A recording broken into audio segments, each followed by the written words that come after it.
Okay, yeah. I don't know. Do you want to sit in the kitchen also? Oh, okay.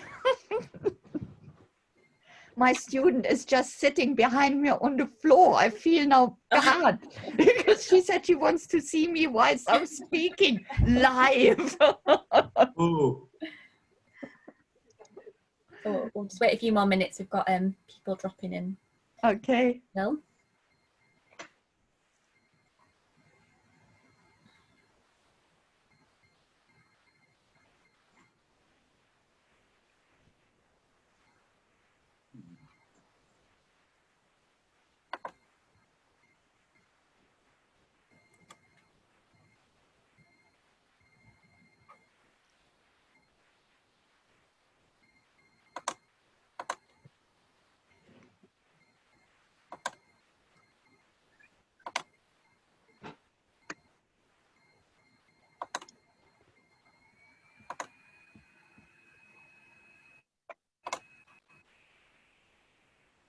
Oh, 83 participants. Wow.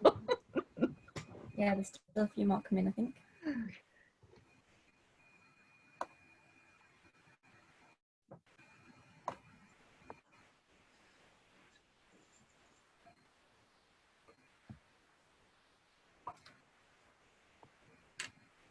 Yeah, there was more than 200 people registered, so we'll wait a few more minutes just to see. Okay, okay, that's a lot. Is that sort of the average of? Yeah, I'm not sure actually. I think it does have quite a big attendance, these talks. So see if we get any more. See if we can get over 100. Yeah. Be good.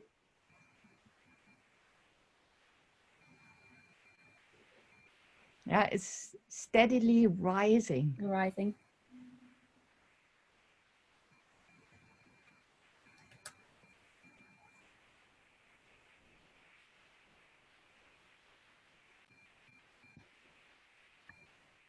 Yeah, I had this, you know, there was a big confusion because the seminar is 4 o'clock here in England, but in Europe it's different time zones. Mm.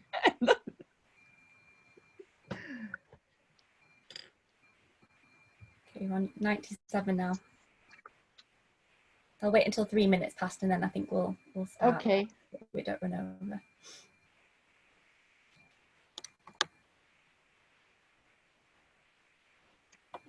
Okay, I think we'll start now. So welcome everyone on behalf of ICON's Book and Paper Group to today's instalment of Conservation Together at Home webinar series. So thanks everyone for joining us today. So before we start, I just want to let you know that we're recording the event and the video will be made available as soon as possible after the talk is finished. So this is that you can go back to it, or for those that couldn't join us today. So we're all using our home internet, so please be patient and bear with us if there's any technical issues along the way, but hopefully we won't have any issues today. The talk will be roughly 40 to 45 minutes long, and at the end we'll have time for some questions, and you can submit a question using the Q&A function at any point during the talk, but we won't answer these until after the talk. There's also a chat function which you can use to communicate with each other throughout, but please submit any questions that you would like answering via the Q&A. And if you would like to continue any conversation after the talk, then please use the hashtag #ConservationTogetherAtHome on Twitter. So today's webinar is Woodburytype, a forgotten 19th century photomechanical process and its 21st century resurrection. And we have speakers Susanne Klein and Nicholas Burnett with us. So Susanne Klein is an EPSRC Engineering and Physical Sciences Research Council Manufacturing Fellow and an Associate Professor at the Centre for Fine Print Research. She is a physicist by training and has lived and worked in the UK for the last 25 years. She studied physics in Germany and came as a Royal Society Research Fellow to the University of Bristol, where she worked on 19th century optics. And in 1998, she joined Hewlett Packard Labs and specialised in liquid crystal display technology, new materials for 3D printing and optical cryptography. Her research interests now are 19th century photomechanical processes and their 21st century incarnations, from Woodburytype to photolithography, from Lippmann photography to photogravure and everything in between and beyond. She is also exploring the interaction and feedback between maker and the materiality of the creation and how colour is generated in the brain. Nicholas Burnett trained in conservation at Camberwell School of Art and Crafts from 1980 to 1983, going straight from Camberwell to the British Museum. He moved on from the British Museum to the South East Museum Service in late 1986 and was promoted to run the conservation studio a year later. In 1995, he privatised the conservation studio and renamed it to Museum Conservation Services Limited. As an adjunct to this photographic conservation work, he has put together a reference collection of photographic processes and materials, some of which we will see today. And Nicholas has also made TV appearances, including on Fake or Fortune and The Secret World of Lewis Carroll. So now I'll hand over to Susan.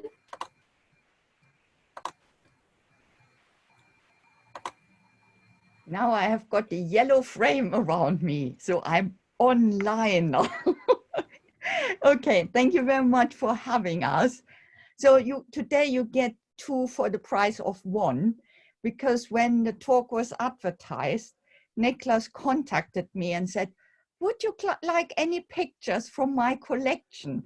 And I thought, it's only fair that he shows his own stuff, because he's the specialist for collecting Woodburytype, where I'm more the maker. So let me first introduce the Center for Fine Print Research, because it's not so well known. So we are part of the University of the West of England. We are a pure research center, so we are not teaching, even though the University of the West of England is a teaching university. But we have master students and PhD students. So the Center for Fine Print Research is now 21 years old. And we have just recently expanded because we won a big grant, 7.5 million, to expand from basically 6 people to 30. Perhaps the timing wasn't completely right because it just happened before the lockdown, so bad luck, but we are managing. So we have 4 major strands. They are all overlapping, but we have 4 major themes. So the first one is industry, transformative, I'm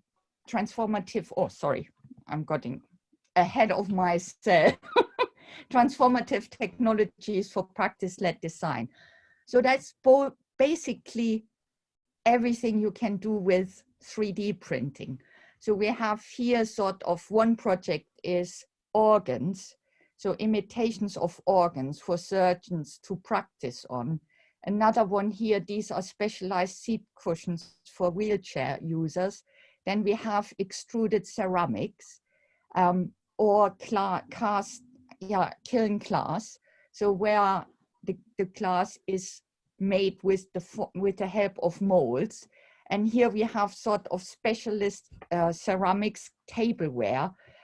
These shapes you couldn't do with traditional methods, but when you use 3D printing, you can.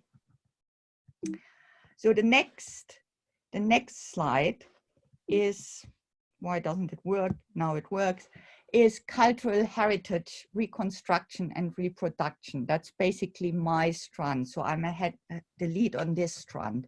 So what we do here, one thing is we take old technology and try to reinvent it and modernize it. For example, Woodburytype, what I will talk about today, is a 19th century technology, but we want to do it in a modern way, so with modern materials and with modern technology. Then we have cultural heritage work. For example, we do a lot about scanning objects.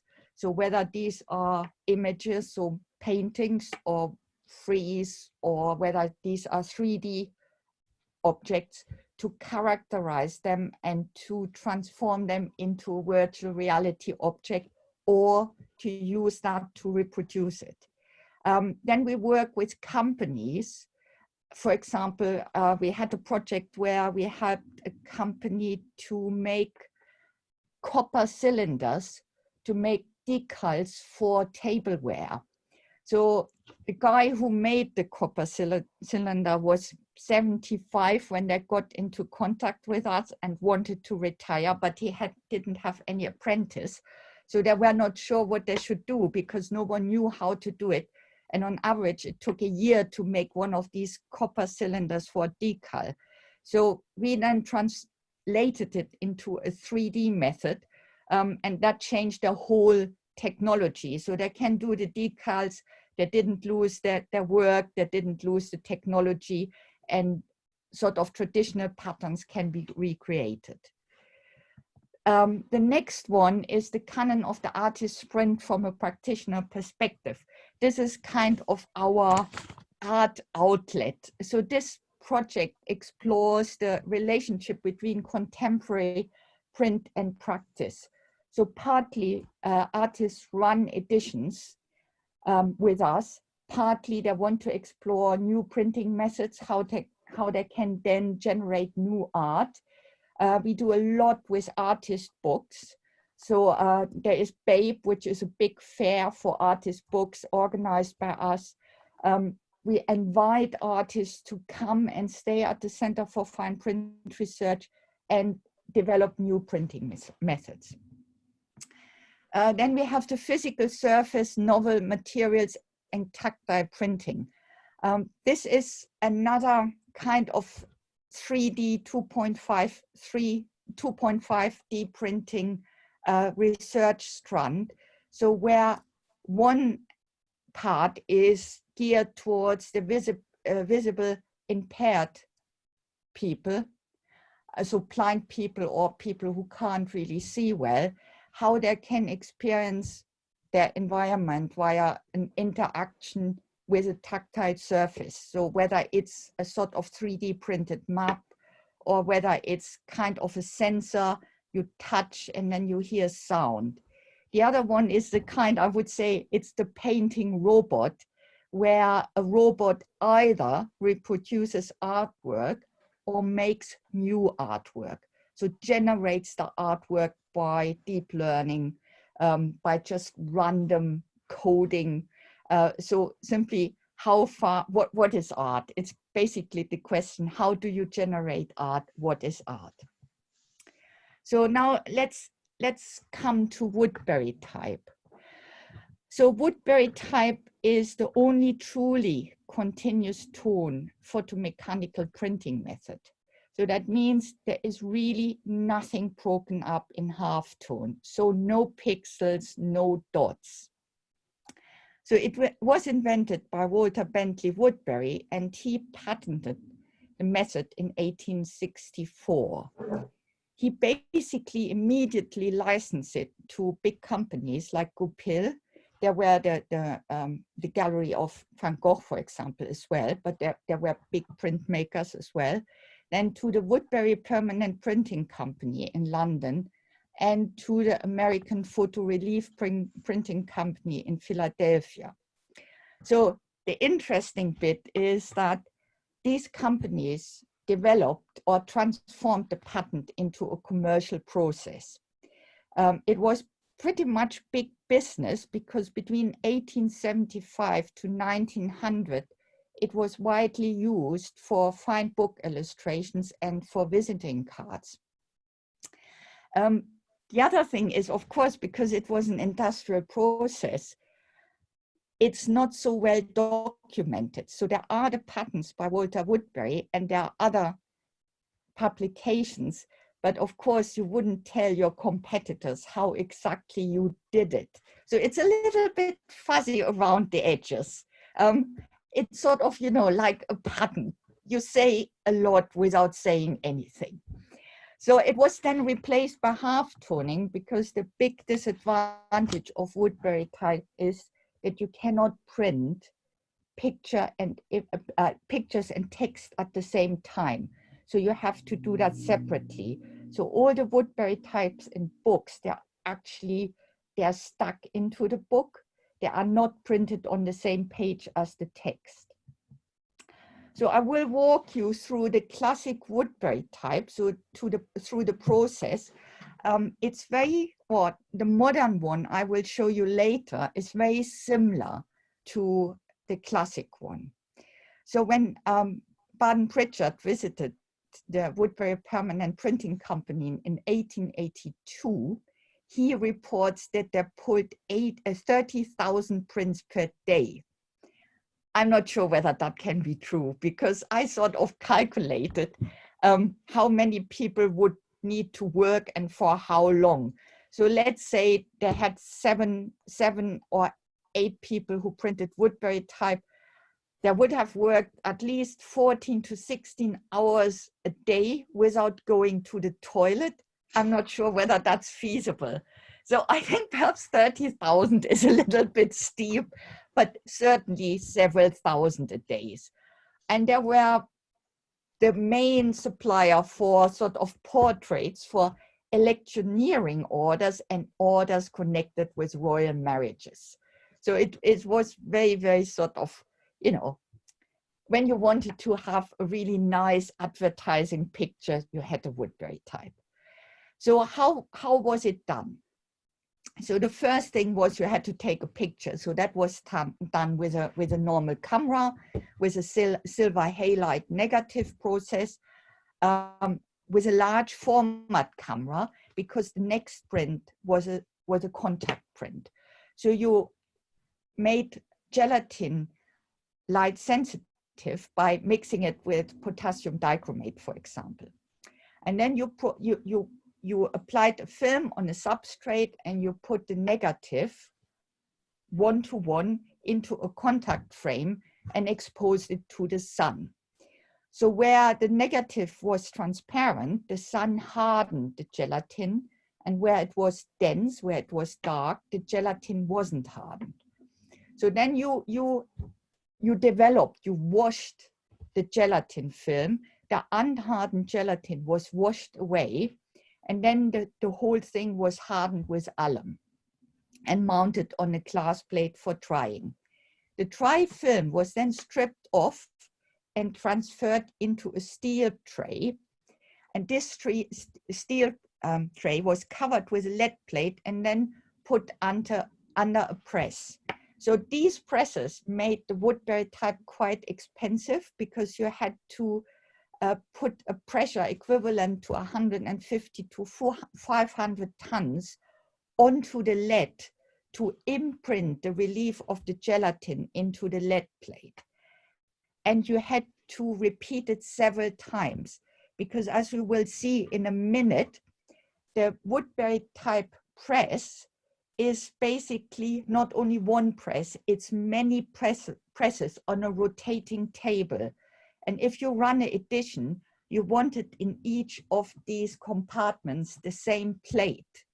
Because the idea was that, so you open the first press, you oiled your plate, you poured warm gelatin onto this plate, you put paper on, you closed the press, you rotated the table, and you repeated the procedure. When you reached now the first press, you opened it. By then, the gelatin should have set and you could pull the print. It takes about, depending on the gelatin and your outside temperature, it takes about 5 to 10 minutes until the gelatin has set. So by the way, it doesn't work when it's warm. When you have outside temperature about 26 degrees, forget the Woodburytype. It doesn't work, you can't do it. So when then the print is pulled, you have this gelatin relief, which is still out of focus when you pull the print. It has to dry. Then in the 19th century Woodbury manufacturing, you then calendared, so you basically ironed your print. Woodbury said in one of his publications that he wanted the Woodburytype to be as similar as possible to a silver halide print. So he didn't want the relief to be so visible. So when you calendar then your print, not only you counteract the deformation of the paper, which was caused by the shrinkage of the gelatin, but you flatten the relief as well. Then it was hardened again, trimmed and mounted. So here is this is the Goupil établissement near Paris. And here you see the Woodbury presses, they look like little tents. These are the rotating tables. There were here, I think these must be the drying rugs where they are dried. And here at the front, there are the big machines where they're then calendared, so flattened the prints again. And it looks like they were mounted here and here. This is one of the Woodburytypes Nicholas provided, so that St. Mark's in Venice. And you see it has the sort of sepia tint, beloved and often reproduced even in silver halide at this time. So, and this one is a modern one. So which leads us to the modern function, the modern Woodburytype. So there are only three institutions on Earth who still practice Woodburytype. That is Two Palms in New York, and the main expert there is Barrett Oliver. It's Factum Arte in Madrid, and the main expert is Constanza Dessin. But I headhunted her. She is now my PhD student, so she belongs only 10% to Factum Arte at the moment, otherwise she's mine. So, and then it's us, the Center for Fine Print Research in Bristol. So my group is Walter Guy, Damien Leach, Frank Menger, and Constanza Dessin. So the process I'm describing now is partly a result of the lockdown, because I had time to play around in my workshop, and I have had this idea for quite a while, but I never got around to complete it. So the first thing, I like to work analog, because for me, I have almost a philosophical problem with using a digital file to make a Woodbury print, because the Woodburytype is continuous tone. A digital file is always broken up in pixels or data packages. So it's against my grain. So I use analog film. The best results you get is when you use a medium format camera with a not too fast film, so 50 to 100 ISO. Then you get a quite nice big negative without being too big, and very fine grain, so very good gray scale. Of course, if you are traveling and you want a multi-purpose camera and not to carry too much, my children always complained how much I carry around. They then offered to carry my bags, and then they give them back to me after a while. So then you use simply a normal 35mm camera. And I have got good results with a HP5, so a 400 ISO film, which is a quite grainy film as well.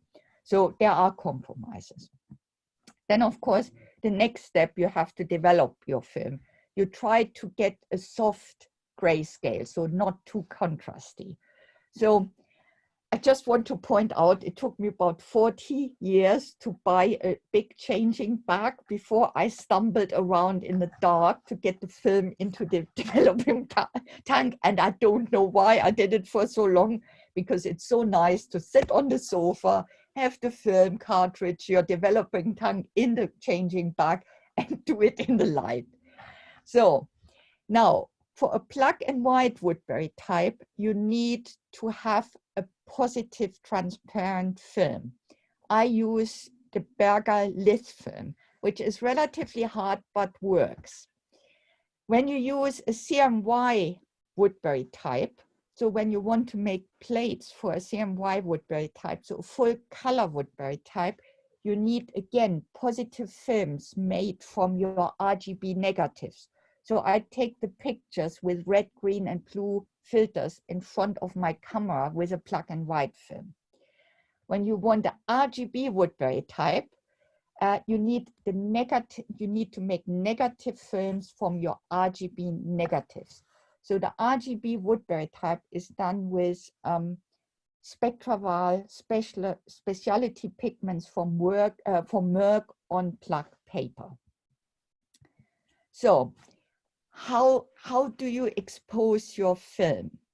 So on your left side, this is a film which would be photographically correct. That means it has white and proper plaque.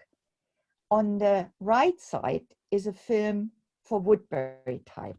If you use the film on the left side, you wouldn't get any good results because the Berger film coming directly from an analog negative is very dense. You cannot get this kind of density when you print your film digitally, so on an inkjet printer. So that means you have a lot of unexposed photopolymer, and it simply doesn't give you a good result. So when you make your films, they have to be one step underexposed, 1 or 2 steps underexposed. When you look at the film, it looks really a little bit pale, but when you put it on white paper, you get a good idea how it will look at the wood as a Woodburytype.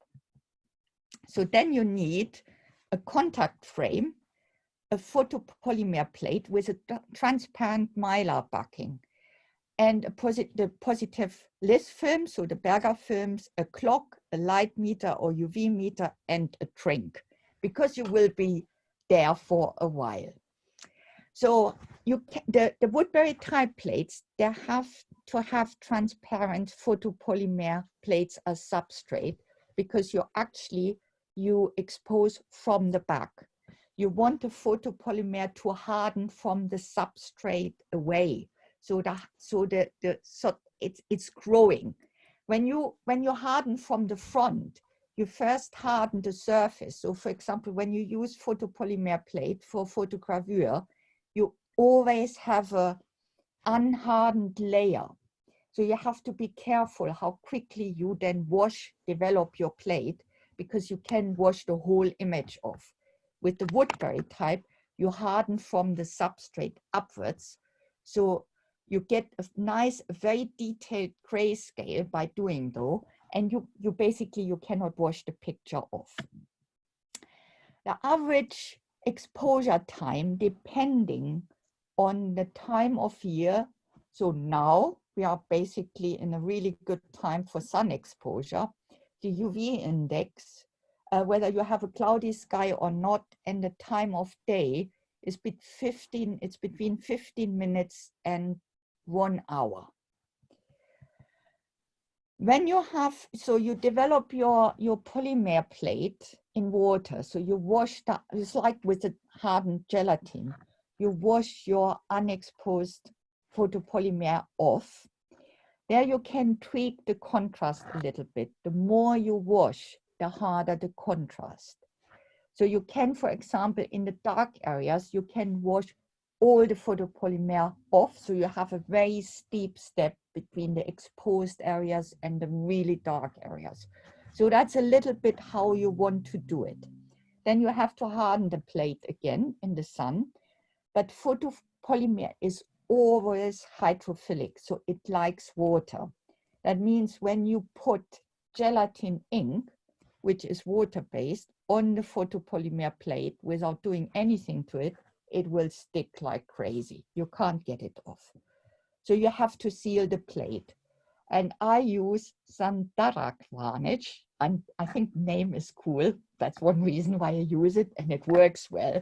This is a varnish which was used in 19th century photography as well. So it's basically this resin, it's a tree resin, then ethyl alcohol and lavender oil. So then you have to make your ink. Your plate is varnished, you have to make your ink. When I'm in my lab, I can do it precisely. So we test our inks with these step wedges. They are based on Stufer wedges. When you do photography, analog photography, this is a grayscale wedge. And so we then test what is the right ink concentration, the right carbon plaque concentration for certain relief heights. So we measured original Woodburytypes, and we found they have a contrast of about 0.8 or 80%. So we use the contrast, or we define the contrast by using the luminance of the CIE color coordinates. So, and you see that when you look here, the 80%, they're about 0.03 weight% of carbon plug. That's homeopathic. Inkjet inks, they have about 4 weight% of pigment. When you go to litho inks or etching inks, it's between 20 and 50% of pigments. So there is hardly any pigment in your ink. It shows that homeopathy is working. So of course, in the lab, I use deionized water, a food grade gelatin from Rousselot, 250 plume. You need a quite stiff gelatin to make sure that your print gels quickly and is robust. And then Orion engineered carbon. And this XBP 430 is a special preparation where the carbon is already treated, so it suspends nicely in water. When you are at home and you forgot to take your chemicals because you weren't expecting the lockdown to last for so long, then you go to eBay and you buy some pork gelatin and you use tap water and a dash of ink from an ink bottle you found by accident in your house. And it's a little bit, probably it's quite close to the Woodburytype in the original circumstances, that you sort of hold it against the light and you think, it's right, let's try it. So then you tape your plate down. So the problem with the polyester backed polymer plates is that they curl in the sunlight. So, but you can't use the steel back. It doesn't work because you have to expose from the back. So you tape your plate down. Then I oil my plate with Shire oil. This is the oil for horses, which makes them look good when they go to competition. I just think the name is so cool. I wanted Shire oil to oil my plates, and it works like a treat. Then you pour a generous amount of gelatin ink, the pigmented gelatin, on your plate, cover it with paper, and then you apply weight. So the first round I did with an optical base plate, and then everything I could find in the garage. The problem is you need about 25 to 30 grams weight at least to get a good print, but the speed makes a difference as well. When you are not fast enough lifting the stuff on your print, you will defocus the result, so it looks blurry. So then I thought, okay, I prefer to drink the champagne, so I bought a little nipping press, bargain, you know, £100 from eBay, and that works much better because I can apply the pressure really fast and you get a very clear picture. So here is an example how much you can transfer into the print. Perhaps you see it, if I could find my, here, you see here some watermarks. That's after one-time varnishing. You know, watermarks is just where the water runs down when you lift your photopolymer out of the water where you develop it. It's a tiny relief, but you still see it in the Woodburytype print. So when you revarnish, it disappears. So, but that's just an example how much detail you can transfer from your printing plate to your print. So here is an example. On your left side, it's a silver halide print, and on your right side is a Woodburytype from the same negative. So what you can see here is what sort of defines the Woodburytype. With the Woodburytype, you can't really get a deep plug and a very wide white at the same time. The Woodburytype is really good in the middle, in the mid-tones. So you see, we get a lot of background information. It lifts basically the background, the sort of grayscale of the background up. We lose a little bit highlight here around this kind of stone. And here the coat of the Madonna is a little bit darker, but you get much more, many more grayscale in the mid-tones. So and then you can play around a little with it. So these are sort of experimental plates where I developed the plate really hard. So I took all the background off. And then on the left side, you see what happens if you haven't varnished your plate properly and didn't oil it properly either.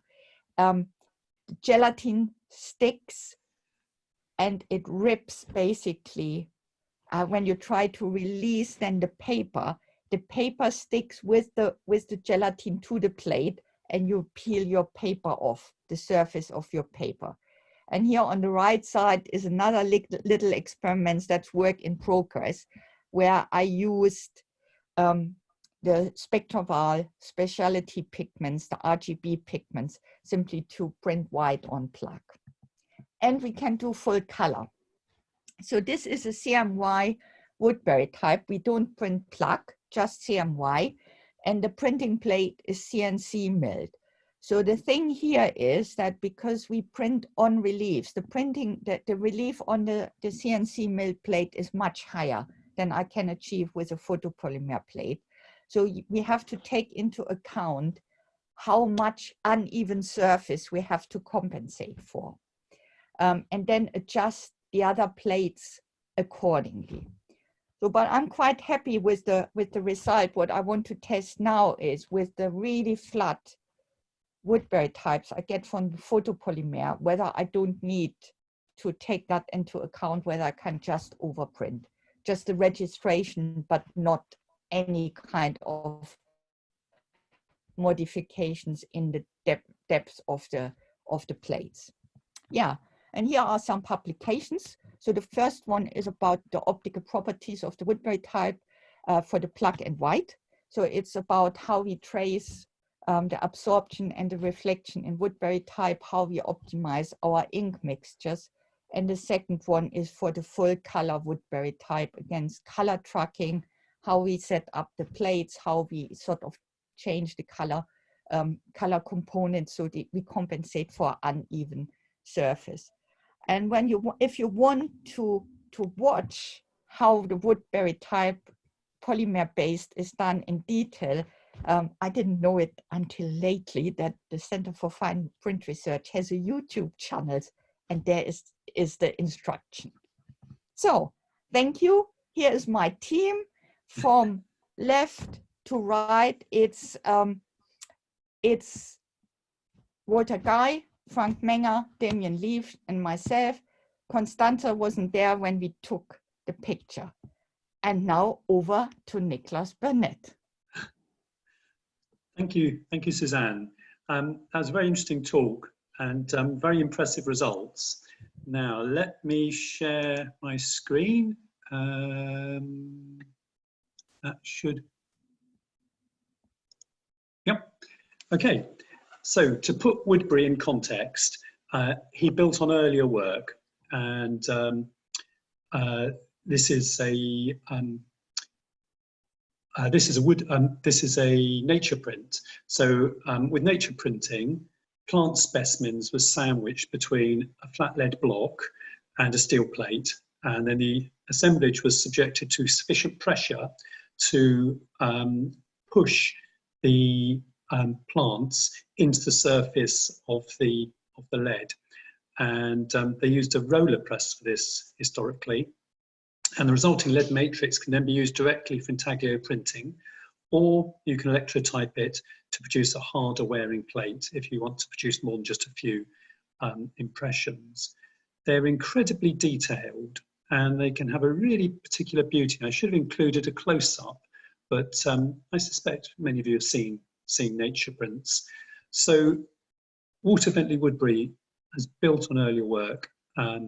Now, when he invented the Woodburytype, dichromated gelatin was known to produce a gelatin relief. So he combined this with nature printing to create the Woodburytype. It sounds simple, but in addition to this leap of imagination, there were quite a few technical difficulties to overcome. Creating the right ink, for example. Just returning to the nature print for a moment, on the verso you can see how the paper has been pushed into the very deep recesses left in the lead plate by the plants. That's it. I hope you can just see that in the raking light image on the right. So now I'm going to show you a gelatin relief now. So I'm going to stop sharing my screen for a moment, and hopefully you can see this. And this is not a finished print. This is the gelatin matrix used to create the Woodburytype block to create the finished print. And that's an example of the finished print. So I don't know if you can see, yeah, if I catch the light, you can see the wrinkles in the gelatin there. You can see some of the relief, I think. So now back to the slides.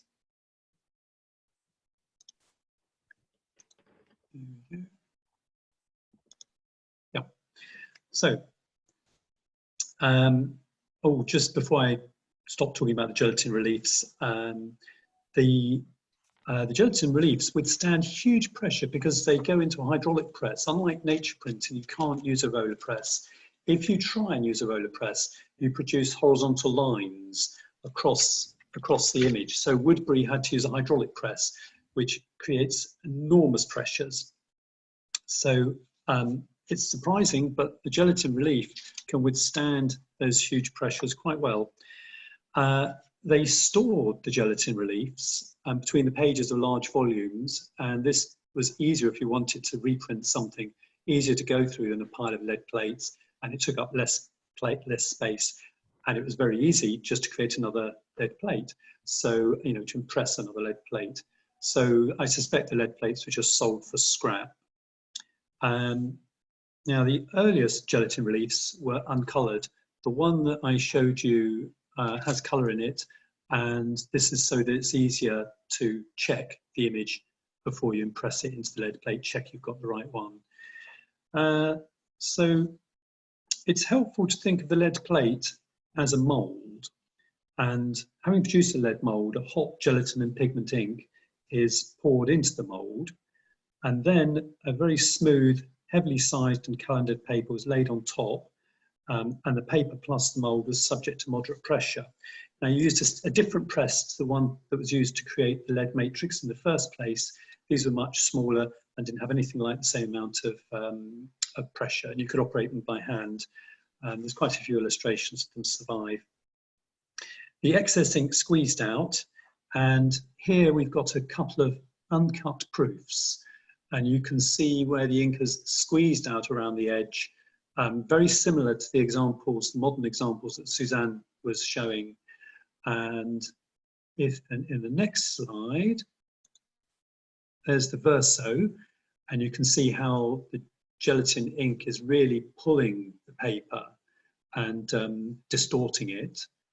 And then in the next slide, you can see the uncut proof on the right and the final mounted print on the left. So now here we have another gelatin matrix and the finished print. And this one, the matrix, they put a reddish pinkish dye in it, or pigment in it.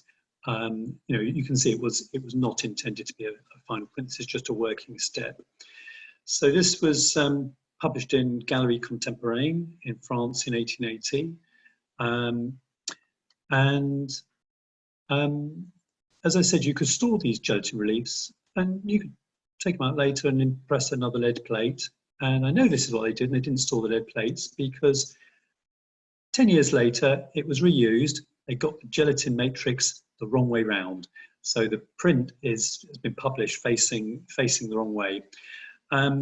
It's quite interesting because if you look really closely, where they got the gelatin matrix upside down, the contrast between the Dmax and Dmin is, you know, the edges are slightly smooth. The transitions are less harsh.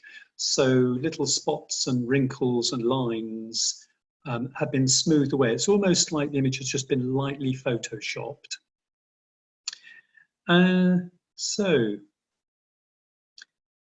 interestingly, if you place the gelatin relief in register with the final print, they're quite different sizes.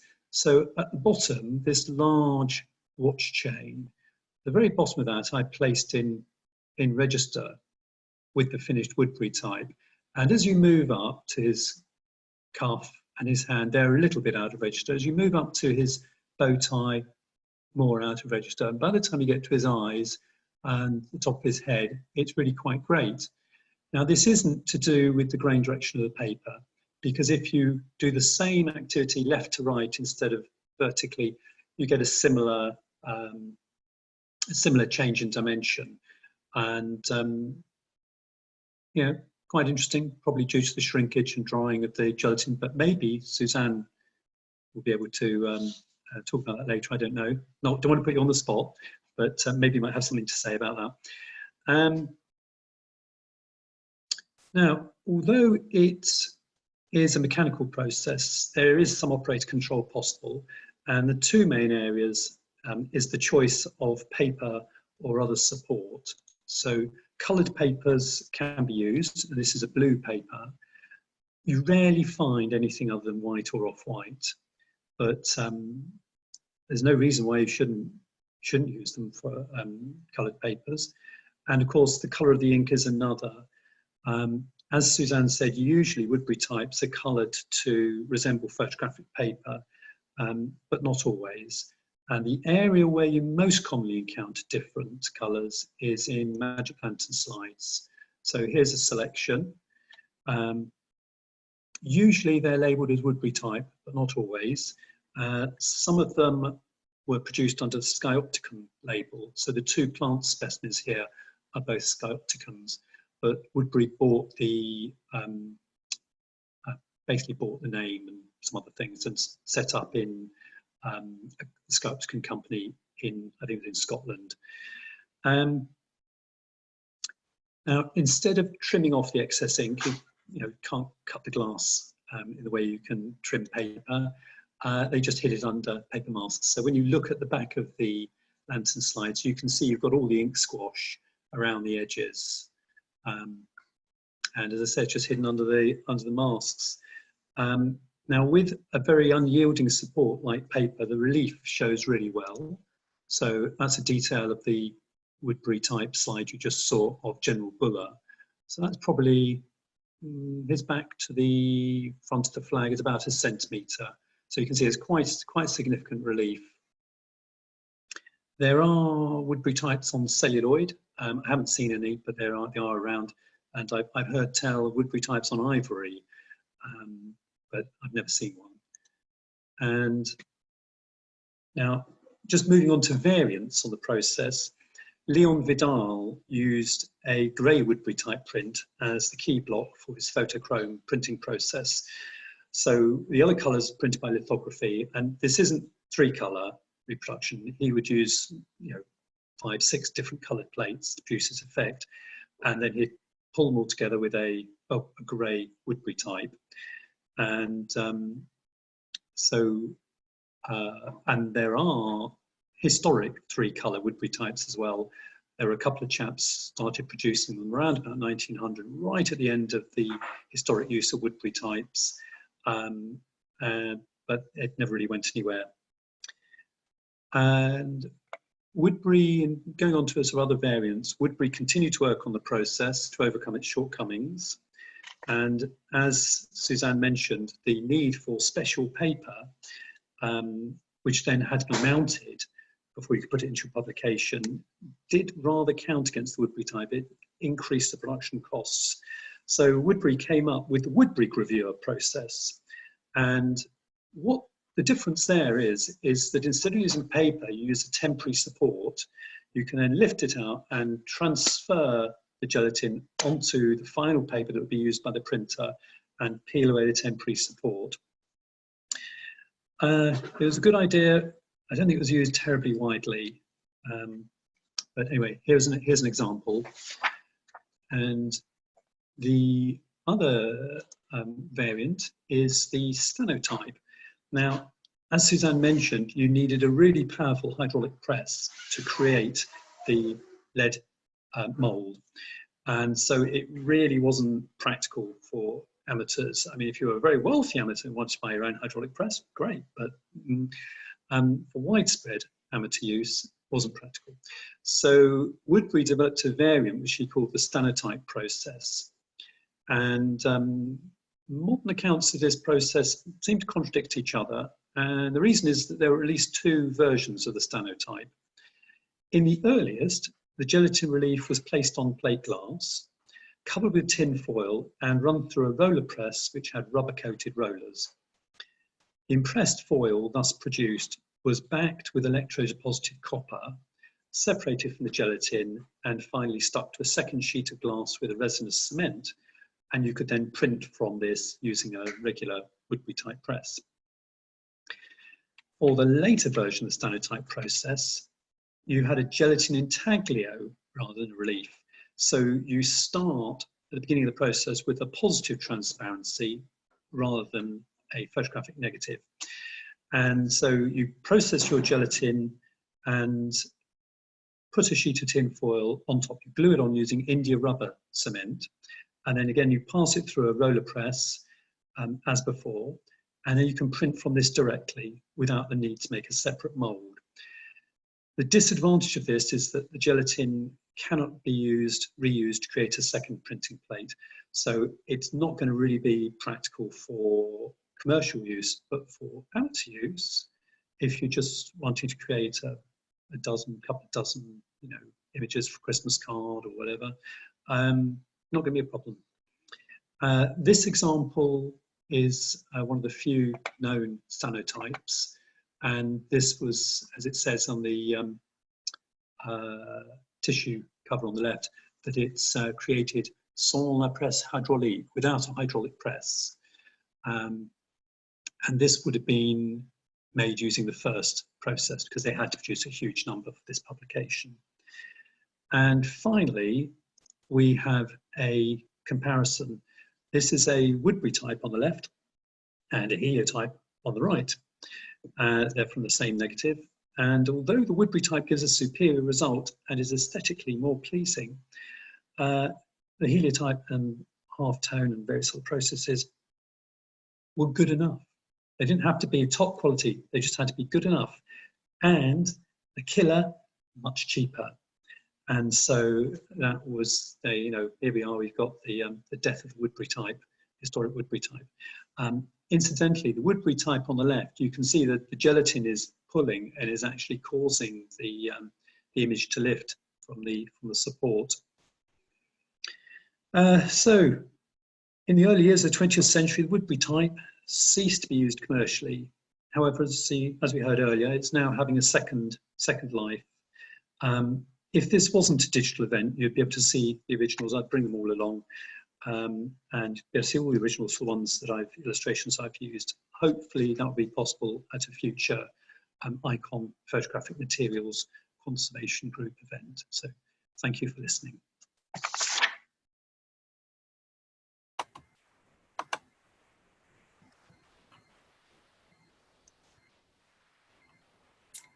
Thank you for that, both of you. That was a great talk, really interesting. We do have time for a few questions. If I can start to begin with, actually, I just wondered if either of you could comment on how you would best identify Woodburytypes in a collection, some of the key things that you should be looking out for. Well, the most surefire way of identifying Woodburytypes is that most of them have the word Woodburytype printed underneath them. So, but not necessarily all of them. The Skyopticon, of course, don't say Woodburytype, they say Skyopticon. Oh gosh, the other thing is context. If it's going to be a mass-produced image, it's quite likely, more likely to be Woodburytype. If it's between 1875 and 1900, 1901, again, that's the sort of the era of the Woodburytype. But carbon prints were very widely used in publications as well.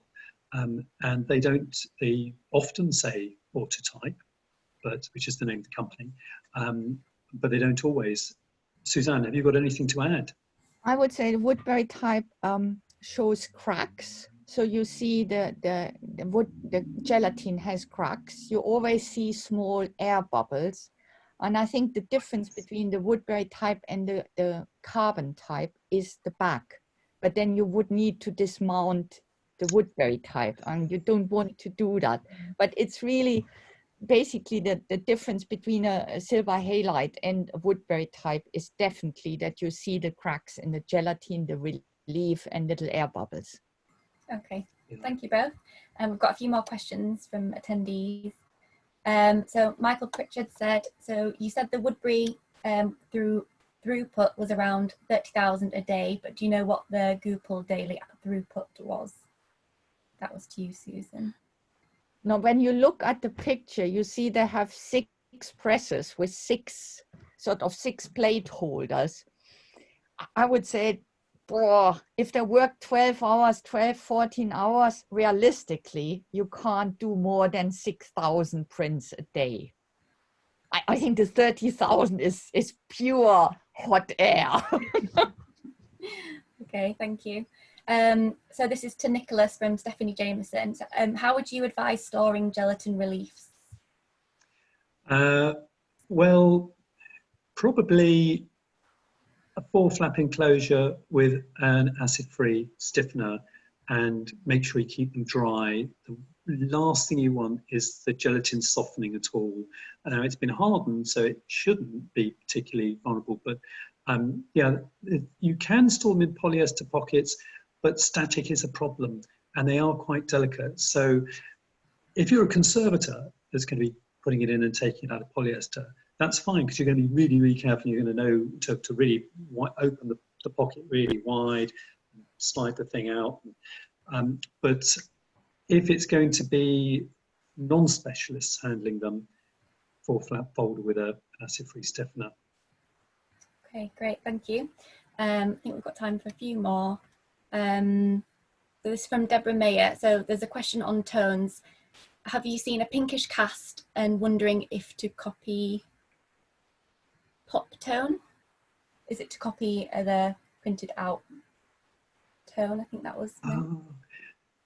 Well, you get a lot of different tones, and sometimes really weird ones. I saw a copy of Our Conservative and Unionist Statesman with all these Woodburytypes, large Woodburytypes of politicians, and they were all done in green.